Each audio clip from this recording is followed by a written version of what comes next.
anniversary of Max Mueller. During the evening, we will also be introducing quotes and clips from the life of Max Mueller.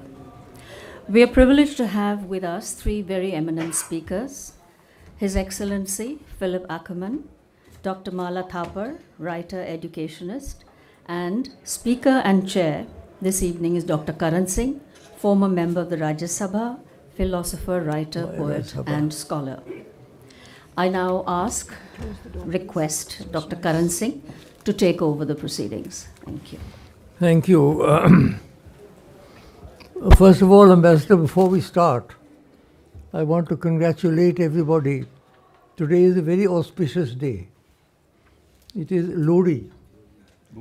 Lodi, which is a very, very much celebrated day in North India, in Jammu, in Himachal, in Punjab, and in Delhi. And we distribute sweets, we present sweets. I brought you a box of Indian sweets. Oh, nice. Thank you. Thank you so much. Lodi khali haath to nahi bhejna. Lodi mithai. Lodi. And tomorrow, the Makar Sankranti begins, and the huge Kumbh Mela. You've been reading about that. 400 million people are expected to attend that function. That begins tomorrow. So today and tomorrow are both very auspicious days. Now, Thank you so much. The drill is who's speaking first. Mala, you're speaking first. Will you Start? Mala Thapar is the author of this paper. So you begin. Thank you. I'd prefer to. Okay, is everybody, am I audible to everyone? Thank you very much. So first and foremost, I must thank you all for being here on this cold evening.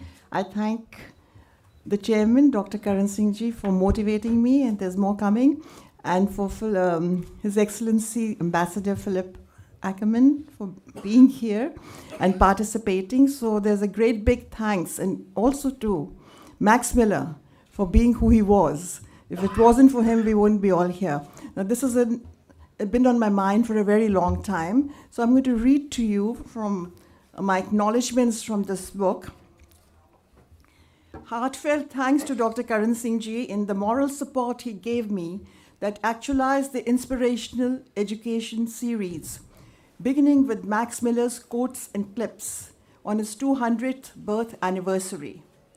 His belief in the project sustained my interest and motivated me at a time when interest was shown by many, but no helping hand was extended. He backed me while others verbalized and backed out. These are motivational, instructive, and educational quotes and clips. They speak about the origins of language, comparative religions, Sanskrit, and more, revealing the truth of the Indo-European connection through language and culture, and about India being the cradle of civilization. It was not easy to do justice to a philologist, Indologist, and professor of Eastern religions who woke up much before the day dawned to take the curtain off ignorance. He translated the Vedic texts from Sanskrit to English, and with precision, born of dexterity and vision, and made them available for all. There is so much to his life that lies hidden under the sheets of everyday living, relationships, and self-actualization, that much is lost in the mist. This I endeavored to unearth with the belief that it was time the world acknowledged his contribution to the world stage. I thank Max Mueller for giving 45 years of his life to an arduous journey of research, translations, and more. And he did it for the love of it, and not for material gain, without ever stepping into India. And I fell in love with his Platonic love story, which has no parallel. I thank once more His Excellency Ambassador Dr. Phillip Ackermann from Germany for making time and for his willing and active participation in the first of the series of inspirational education. I thank in particular all those readers, scholars, and educational institutions who purchase a copy of Max Mueller's quotes and clips for their libraries and as an instructional and reading material for their students. In the classroom of life, it comes as a beacon of light. Now, my talk is going to border on two things. One is Max Mueller, the man, what made him who he was, and also about the little known facts about him. The second thing is going to be about his ding-dong theory, sound, myth. I mean, there's so much to the man that wherever you look, you learn. I was fascinated. It started with the germ, Max Mueller, little card that had Max Mueller mark. And then it set me thinking. I said, it's about time we're on Max Mueller mark, let's get going. So when I started reading about him, I got so much into it that there was no end. So here's what I'm going to start with. Vivekanand stayed with Max Mueller in one of his travels, and he writes about him like this. He says, Max Mueller was a reincarnation of Sayana Acharya, who took birth to rewrite the commentary on Vedas. He looked so young. For his 75 years, not a wrinkle on his face.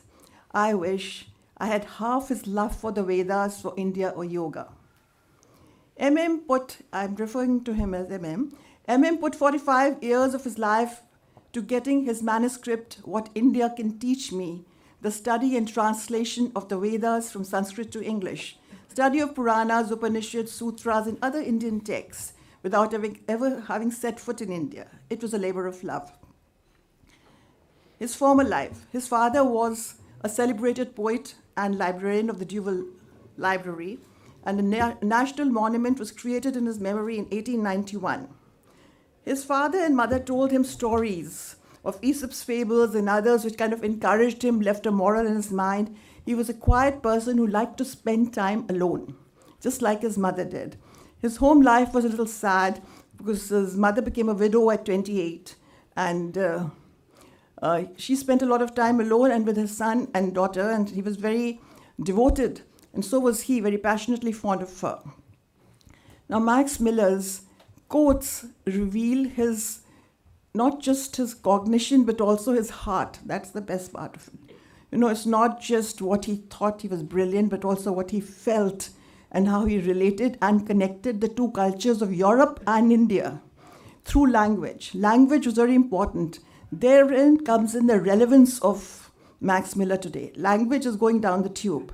We don't know what's happening. But to him, every word mattered. Why? Because it connected the culture of one country with the other. Another reason, because it brought meaning, like, for example, Agni and Ignis. Ignis Latin and Agni Sanskrit for fire. Similarly, he shows many words in Portuguese and other things. But more than that, he shows the culture. He says language is the culture. What is image? You know, people said, well, Indians are idol worshippers. So he wanted to remove that prejudice from their minds. What is an idol?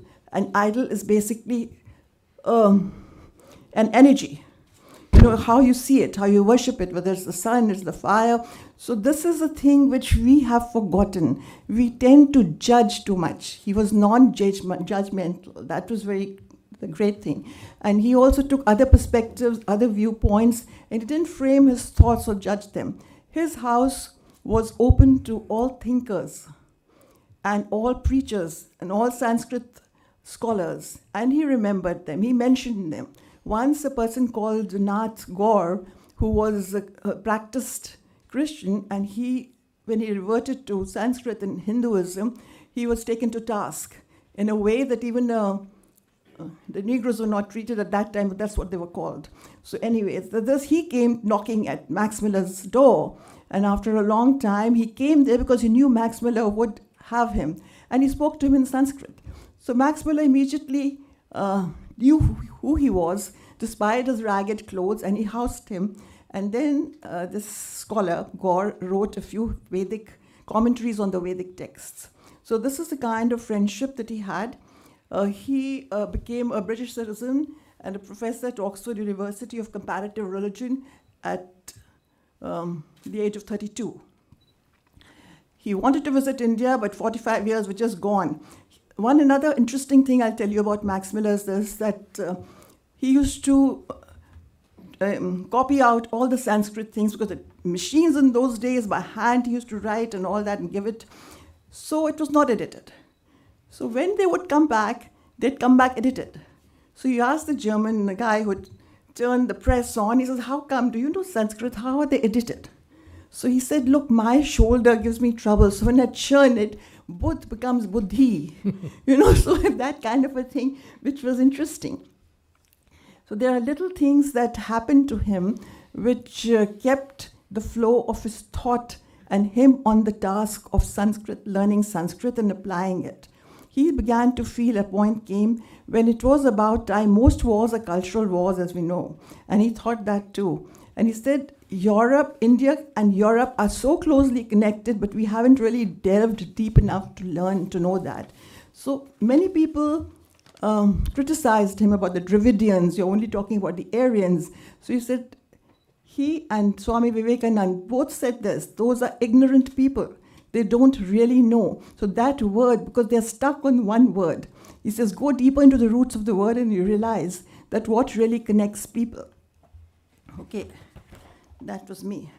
He was very fond of books and music. He has related in his musical recollections the early chiming of his attractions, meaningful discourse with himself and more. As paper was scarce when he was a schoolboy, his best gifts were paper and pens. So he just loved them.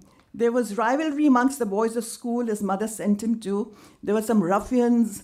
He couldn't really have a good time there at times with these ruffians, but he never really condemned them. He thought that they just missed out on the upbringing of a genteel child. So his way of looking at things, what I'm trying to bring home is this, that if we learn this and become more relevant today of non-judgmental attitudes and trying to understand before we pass a comment, it's going to make a big difference. Max Mueller made a paradigm shift. Right.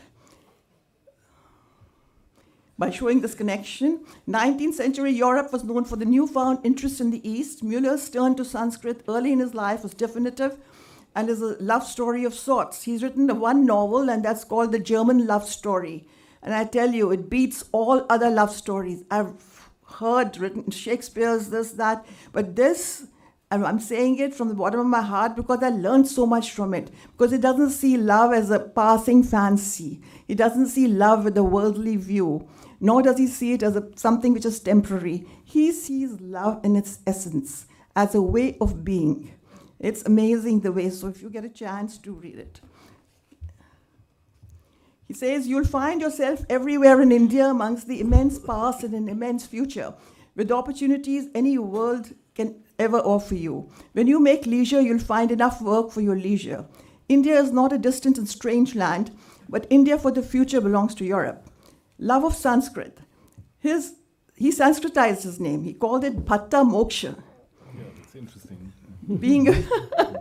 Being a philologist, he had a keen sense of the origin of words and their roots. He was a true teacher, as you observed, reflected, restrained from judgment, as he just said. He was bold and courageous to take that first step into the unknown in a strident and closed culture, where he had to struggle to establish truth. And this he did. He supported himself in early years by creative writing and published a novel. Excuse me, girls, can you just come here, please? You're all German students from a school. Yes, I recognized you. Can you please come and fill in the chairs? I'll just pause for a minute. No, that's okay. Only girls, also boys. And we're talking about Max Mueller. I hope you know that. Yeah, thanks. That's good. I'm so glad your principal sent you. She's a very dear friend of mine. Yes, I know. Okay, thank you. Okay. Okay. Love to him, we've gone through love. Now we're going to look at MM the futurist. MM is Max Mueller. His ding-dong theory refers to rhythm that is innate inside every man and is initiated as a response to outside stimulus. How did language come into being? Man used to talk to the birds, to the animals. There was a time in our own Ramayana and Mahabharata, we have Hanuman and all these people who were talking, the birds are talking. How did this happen? This is the essence of the ding-dong theory of Max Mueller. Because everything that's happening outside provokes a response from inside. And the response comes as a sound. The sound becomes a word. The word becomes a meaning. The meaning is attached. So the story goes on. So this is how it happened. And who are gods? Gods were images of sounds that came from nature. So I remember when I went to Canada, even here, some people used to refer to people as heathens, Indians as heathens. I never bothered to respond to them because it was not worth my time. The reason is people who don't know much are not going to learn much unless, they're more on judging. So don't give up your religion, your feeling, your beliefs for somebody just because somebody calls you this or that. Got me? So we have to know more about what is the heathen. There is no heathen. So Max Mueller says this. He says, the curative and creative power resides in the patient's faith in his doctor.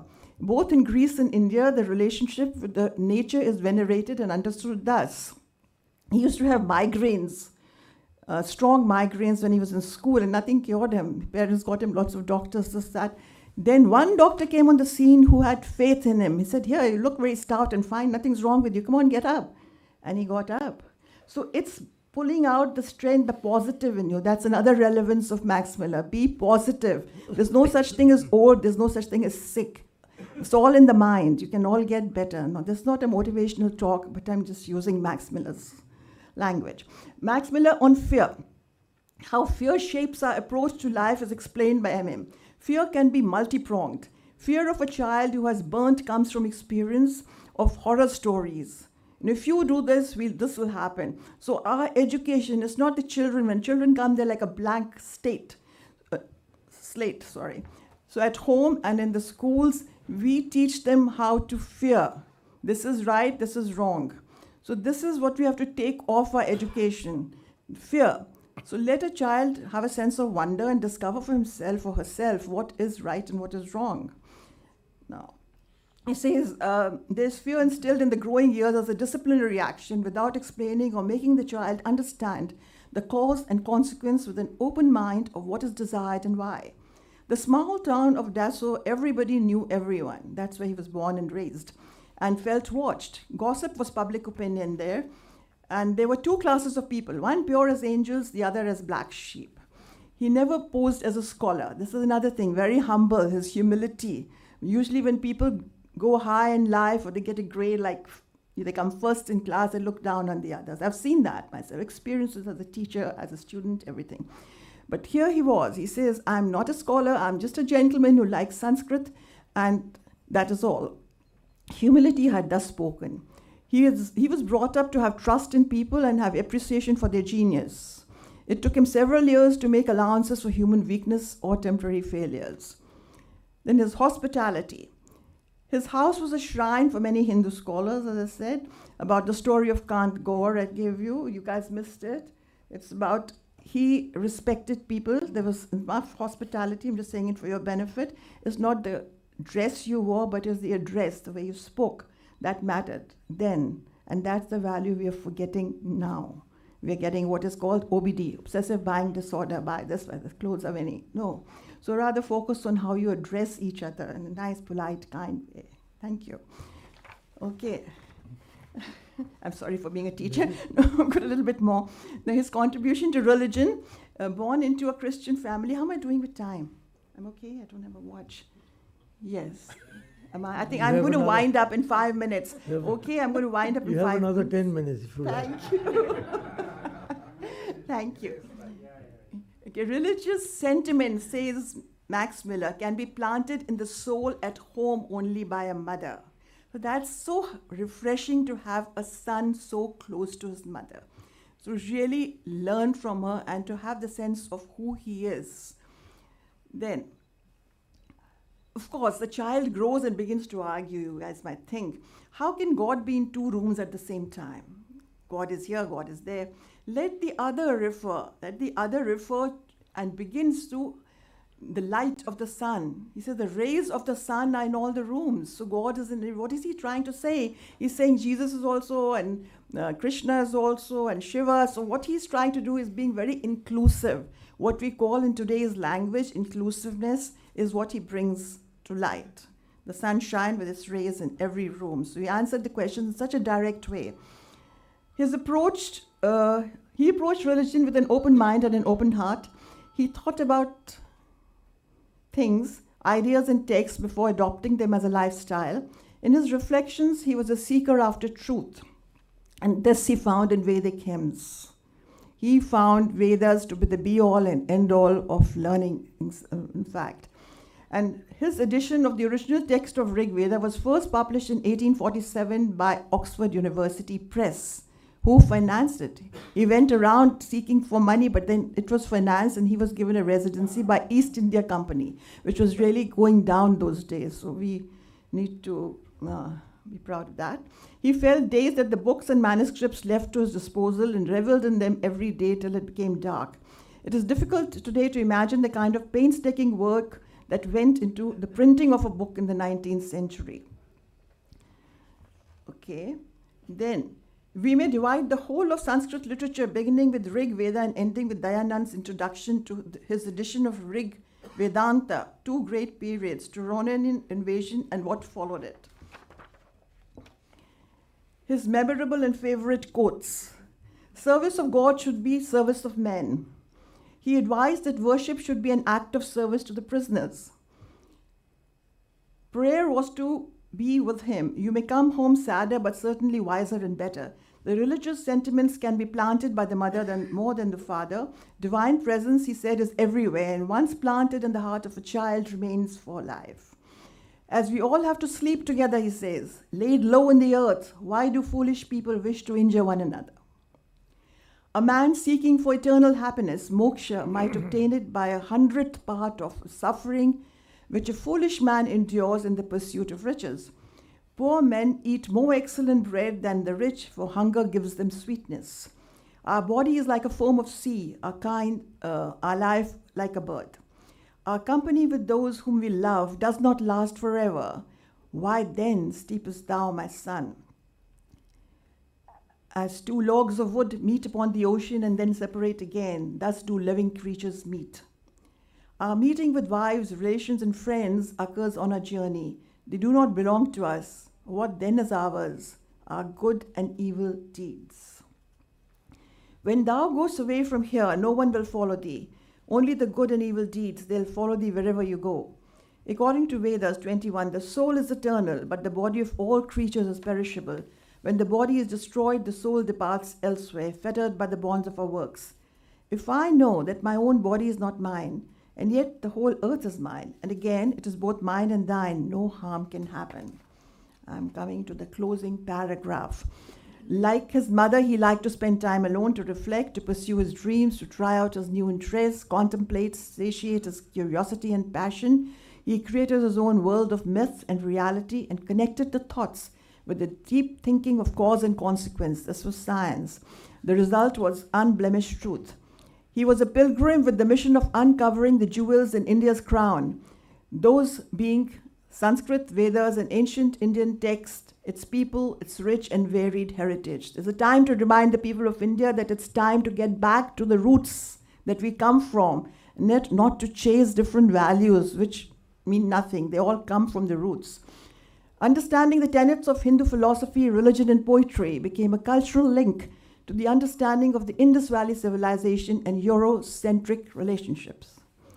Now I'll pause and I'll seek whatever you got from my talk. Start with the That's too soon. Will it take too long? It'll take too long. Yes. So, okay, time's I up. think yes. We listen to the chairman. Obedience is a very important thing. So I'll pass the baton to... Thank you, well done. Thank you. Well done, Mala. I now request His Excellency Dr. Phillip Ackermann, the Ambassador of Germany. That is good. Thank you. Very good. Thank you very much. So good evening, everybody. Dr. Karan Singh ji, Lori Mithai ke liye bahut shukriya, and thank you very much for bringing us together. And Mala Thapar, thank you very much for the Max Mueller medley you presented to us so skillfully with lots of thoughts and lots of ideas. Let me start by saying that Max Mueller is a very generic German name, and when you Google Max Mueller, you find all sorts of Max Müllers. You find dentists and actors and football players, but you have to look for this one. Unfortunately, in a way, because I think Max Mueller, the one we are talking about, is one of the great scholars of all times, actually. And therefore, a German ambassador Even if you celebrate 202nd anniversary of Max Mueller this year, it is basically an obligation for a German ambassador to be here. And yet, like you, when you saw Max Mueller mark and didn't know who this guy was, and you started exploring, when I have German guests here and I show them this very close road Max Mueller mark, they say, how is that possible that a German name now appears in Delhi and nobody knows him? Yeah? And that's a little sad, actually. I think one should know Max Mueller better, because he was a remarkable scholar, a remarkable personality in many ways. He started being interested in languages, and in Sanskrit in particular. At a very early lifetime, he started to translate his first works when he was 20, basically, and published it very early. And then he, got so taken by, or he was basically so enthusiastic about this Sanskrit culture that he immersed fully in it, and basically dealt with this for the rest of his life. And for the rest of his life, meaning European life, because, as you said, he never set foot on Indian soil. Also very interesting that you have somebody who is so deep into Indian culture, into Indian tradition and religion, and has never seen India. He said, one learns to see with the mind and imagination what we cannot see with the eyes. In many cases, I believe imagination is truer than what you see with your eyes. And that's a very interesting quote by him, I would say. I'd like to stress, I'll be very short, but I'd like to stress two elements or two aspects of his research. One is the very interesting or very convincing fact that when he started dealing with language, it was not only because of linguistic or philological interest. He wanted to understand Sanskrit as the expression of a culture and a religious tradition. And he started to see the Rig Veda, his most famous translation maybe, as the expression of this cultural and religious tradition of a great civilization. And he understood it in a holistic way, in a comprehensive way. He didn't see the text as a text like, we learned Latin at school. He learned it like somebody who could read between the words and the lines and could understand what was behind these words and lines.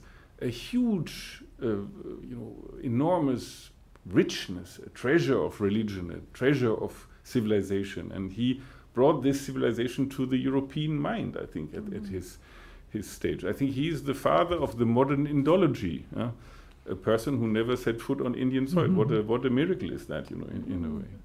So I think this holistic approach of texts and literature and saying that, this is more than only a very interesting grammatical structure, or you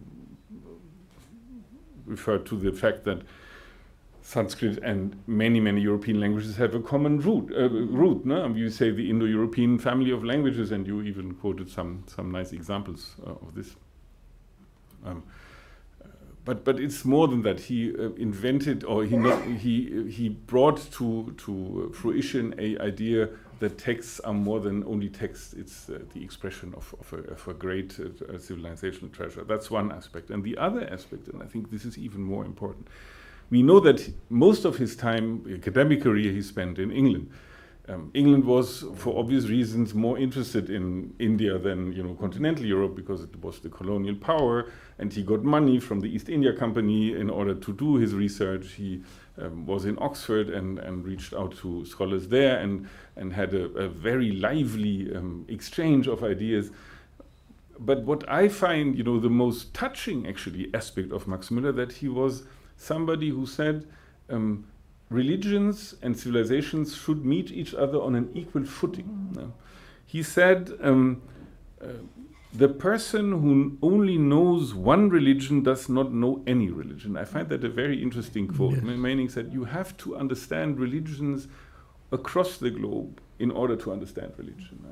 And I find, in a 19th century, which was basically the most racist century that we ever lived, somebody in England, where the colonial power felt supreme. They felt they looked down on very many things in their in the British Indian territory. So somebody says, no, you have to see the richness. You have to see the civilizational treasure that India can, bring to the world. I find that visionary. I think that's the word. In the 19th century, in an environment where people said, we are basically better than the Indians and their idol worshipping, as you referred it to. I find that maybe the most it's a consolation to see that even in these days, people were so visionary that they saw that on an equal footing, meeting people where they come from without judging them is the most special gift that Max Mueller had, and maybe also transferred to us today. Max Mueller is, Marco Schiller here says he's the grandfather of the Indo-German relations, basically, which I quite like. In Germany, we maybe say the Urvater, the original father of the Indo-German relations. But what we can say is that, since his research, he has created a long tradition of Indology in Germany. Until the day of today, you have in many, many universities a very sound philological and religious research on India, and that's him. That's basically, he was the root to that, and I think German universities maybe are amongst the best when it comes to research on India and Indian tradition and civilization. We are very proud of this. It's nowadays where India and Germany grow together, maybe a basis that we should emphasize more. We should make known more to the Indians in Germany and the Germans in India that Max Mueller really was one of the best contributions of Germany when it comes to researching in the Indian history, tradition, and religion. And therefore, I think you can't stress enough how important he is for our joint relations, our bilateral relations, and I'm very happy to stand here and pay my respect and homage to Max Mueller, whom he made us understand India much better, even though he did his research 150 years ago. Thank you very much. Thank you, Mazda. Thank you for your very perceptive remarks. Ambassador Ackermann, the cultural attaché, Marco, our editor Omita Goyal, the speaker Mala Thapar, and distinguished members of the audience. Professor Max Mueller was certainly the greatest Indologist ever. I don't think there has been anybody like him again. For a scholar, a German scholar, to sit in Oxford and do the first translation of the Rig Veda is nothing short of a miracle. Nobody else had translated the Rig Veda till then. The Rig Veda, which is a very fundamental text of Hinduism, nobody had translated it. So we owe an undying debt of gratitude to Professor Max Mueller. And I think it's a great tragedy that Max Mueller seems to be forgotten in India, and from what the ambassador said, perhaps also forgotten in Germany, except in academic circles. So I think that this is, what he produced the great books of the East, the whole series of volumes. He edited those, multiple volumes, and it's extraordinary what he did. The fact that our IIC is on Max Mueller Marg, it makes it strange that IIC has never thought of ever having a function on him. I commend Mala as a member of IIC for the first time to take this initiative. The Max Mueller Marg, log pata nahi jante Max Mueller kaun.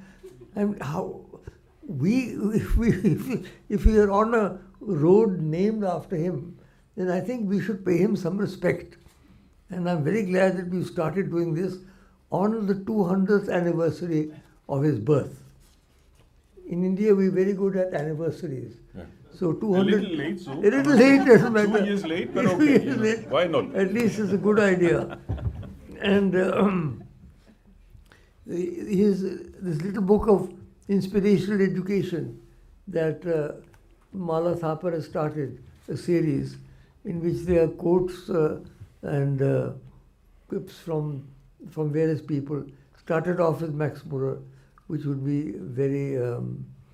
I'd like to mention one or two points. One is the question of sound. Now, we believe that the whole of Sanskrit originated from 14 sounds of Shiva's damaru. Shiva plays a small drum. And 14 times that he played, that became the basis of the whole Sanskrit language. So the relationship between language and sound has always been there. The Shabda Brahma, we talk of the sound, the divine sound. So that is something which is very important, and I think that the word has always been important. In the Old Testament, how does it begin? In English at least, in the beginning there was a word, and the word was with God, and the word was God. And God said, let there be light, Vefet Laksano. But the point is the importance of the word, the divine word. That is why when we hear people using such terrible language nowadays, even in our highest bodies, it's a shame, it's a disgrace. When we have got such beautiful language, why can't we use it? Do we have to disgrace ourselves and disgrace our language by distorting it, by contortioning it? We should always look upon language as something very divine. And as you rightly said, anybody who knows only one religion knows no religions, and anybody who knows only one language knows no language. Because you've got to have more than one language. You've got to have the sounds. For example, the sound of Arabic is totally different from the sound of Sanskrit. And yet both are divine. So therefore, I think the importance of sound and of not misusing sound is very important. And I am not going to go into a long thing on him, but I have got one quotation which I have to read. This is Max Mueller. If I were to look over the whole world to find out the country most richly endowed with all the wealth, power and beauty that nature can bestow, in some parts a very paradise on earth, I should point to India. If I were asked under what sky the human mind has most fully developed some of its choicest gifts, has most deeply pondered on the greatest problems of life, and has found solutions to some of them which well deserve the attention even of those who have studied Plato and Kant, I should point to India. And if I were to ask myself from what literature we here in Europe, we who have been nurtured almost exclusively on the thoughts of Greeks and Romans and one Semitic race, the Jewish, may draw that corrective which is most wanted in order to make our inner life more perfect, more comprehensive, more universal, in fact more truly human, a life not for this only, but a transfigured and eternal life. Again, I should point to India.